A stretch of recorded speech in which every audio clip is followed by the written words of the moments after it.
ছেলে মেয়েরা একটু আলাদাভাবে কথা বলুন। প্রেম করেছেন কয়টা লাইফে? একটাও না। তো আপনার নাম্বারটা দেন, কথাবার্তা বলি, যোগাযোগ করি, চেনা পরিচয় হোক। আপনাকে আমি যতটা বোকা মনে করেছিলাম আপনি কিন্তু অতটা বোকা না। আচ্ছা ঠিক আছে, আপনার নাম্বারটা দিন, মিস কল দিচ্ছি। মিস কল পর্যন্তই থাকুক। এই বিয়ে ক্যান্সার। আন্টি মাস্টার্স কোর্স মেয়ে ছাড়া বিয়ে দেবে না। চলো। আন্টি, আপনি কতদূর পড়াশোনা করেছেন একটু জানতে পারি? অনার্স। কেন? আপনি নিজেই তো মাস্টার্স পাস করেননি, অথচ ছেলের জন্য বউ খুঁজছেন মাস্টার্স পাস করার। আমার পরিবারে মাস্টার্স পাস ছাড়া কেউ এলাও না। ঘরের মধ্যে মাস্টার্স পাস থাকা বেশি জরুরি নাকি ভালো মনের একজন মানুষ থাকা বেশি জরুরি? এত কিছু তোমাকে কৈফিয়ত দিতে হবে কেন? বেয়াদব মেয়ে, দাঁড়িয়ে আছিস কেন? গাড়িতে ওঠ। হ্যালো, হ্যালো মিস্টার ইঞ্জিনিয়ার, ঘড়িটা যে হাত থেকে পড়ে গেল সেটাও তো খেয়াল করেননি। ঠিক মতন তো নিজে ঘড়িটাও সামলাতে পারেন না। আমি আসলে কোনো কিছুই ঠিকঠাক মতো সামলাতে পারি না, এই কারণে আমার মা আমার জন্য বউ দেখছে। আমরা কি কাল একটাবার দেখা করে ঘড়িটা ফেরত নিতে পারি? কালকে কেন, এখনই আসি। এখন তো অনেক রাত। আপনি কোন হোটেলে উঠেছেন? গুলশানে উঠেছি। আচ্ছা ঠিক আছে, আমি এখনই আসছি। রাজশাহী শহরটা যত বেশি সুন্দর, রাজশাহীর মরিচ তত বেশি ঝাল।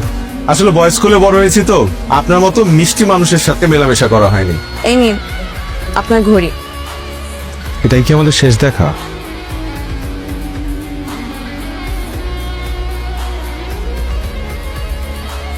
হাই। মানে আমি এতদিন জানতাম যে ছেলেরা মেয়েদের জন্য ওয়েট করে, কিন্তু আমার ক্ষেত্রে তো দেখছি উল্টো হচ্ছে। লেট হয়ে গেল। একটু লেট?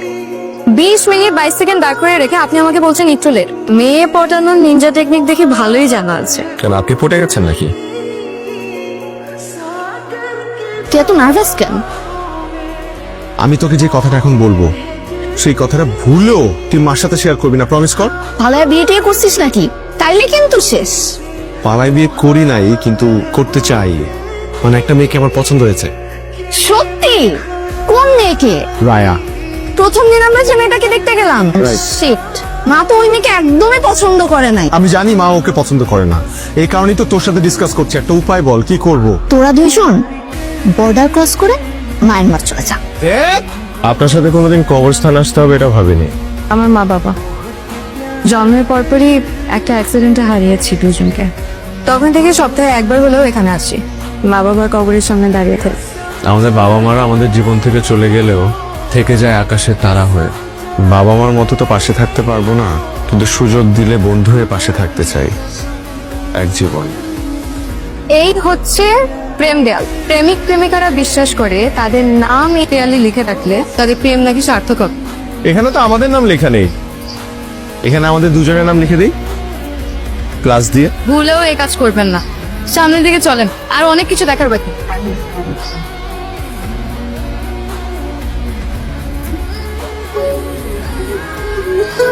দেখ ভাইয়া, কিছু সিদ্ধান্ত কিন্তু তোকে নিজেকেই নিতে হবে। আমার আজকের এই দুঃখের কারণ আমার মা। তাই আমি যেহেতু দুঃখের কারণ, এটা আমার আগে জানা ছিল না।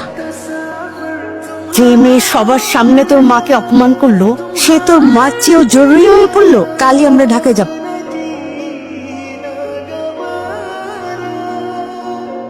কি ব্যাপার, এত রাতে চুরি করতে আসছেন নাকি?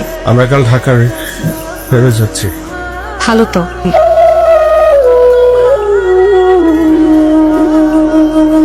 আপনাকে ছাড়া থাকতে খুব কষ্ট হবে। কেন কষ্ট হবে? ভুলে যাবেন আমাকে, ঘরে ছেড়ে ঘরে ফিরে যাবেন। ছেলে মানুষের হাওয়া করে কাঁদতে পারে, তাহলে বুক ফেটে গেলেও সহজেই কাঁদতে পারে না। যদি ভালোবাসার মানুষটার সামনে কাঁদতে পারতো তাহলে খুব ভালো হতো। আমি তো মেয়ে হয়েও কাঁদি না, সবসময় মুখে একটা হাসি লেগে থাকে।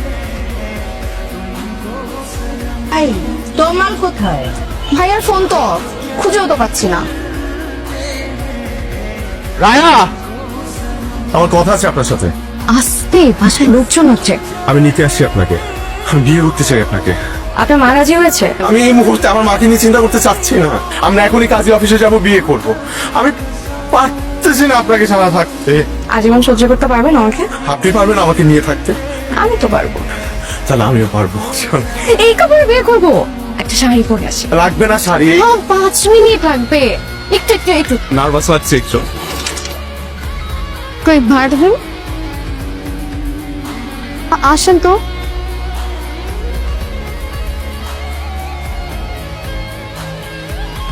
আপনার ছেলেকে আপনার কাছে ফিরিয়ে দিতে এলাম। হঠাৎ এত দয়া দাক্ষিণ্য? আমরা চাইলেই দুজনে আজকে বিয়ে করে ফেলতে পারতাম, কিন্তু আমি সেটা করিনি। মা বাবা হারানোর পর থেকে একটা জিনিস আমি খুব ভালো করে বুঝেছি, আমাদের জীবনে মা বাবা কতটা জরুরি। আপনার ছেলেকে আপনি ছোট থেকে এত কষ্ট করে মানুষ করেছেন, আমি কিভাবে আপনার ছেলেকে আপনার থেকে ছিনিয়ে নিই বলেন? আপনার ছেলে যখন আপনার গল্প করতো আমি না মুগ্ধ হয়ে শুনতাম।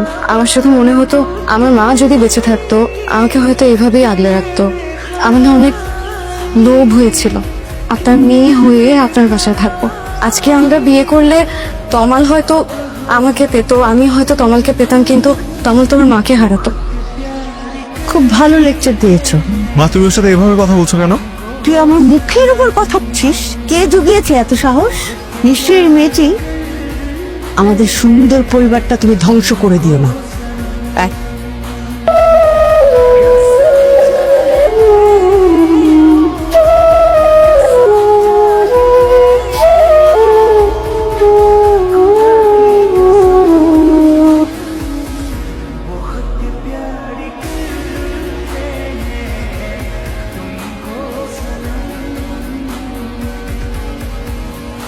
তোমার শোনো, কয়েকদিন ধরে লক্ষ্য করছি তুমি ঠিক মতন খাওয়া দাওয়া করছো না, রাতে ঘুমাচ্ছ না, এমনকি ঠিক মতো কারোর সঙ্গে কথাও বলছো না। মা কখনো তার সন্তানের বিষয়ে ভুল সিদ্ধান্ত নেয় না। কদিন পরেই তো তোমার ফ্লাইট, প্রিপারেশন নাও।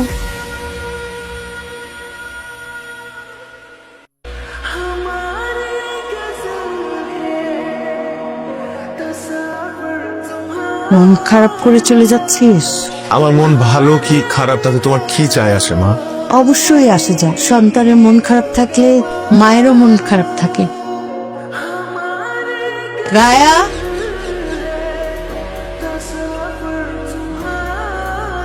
রায়াকে আমি নিয়ে এসছি। বাবা, মায়েরাও ভুল করে, আবার মায়েরাই সেই ভুলটা শোধরায়। দেখ বাবা, নিজের মনের অজান্তেই নিজের সব চাওয়া পাওয়ার বোঝাটা তোর উপর চাপিয়ে দিয়েছি। আমি ক্ষমা চাইছি বাবা, আমাকে ক্ষমা করে দিস। না মা, প্লিজ। তুমিও ক্ষমা করে দিও। যাও।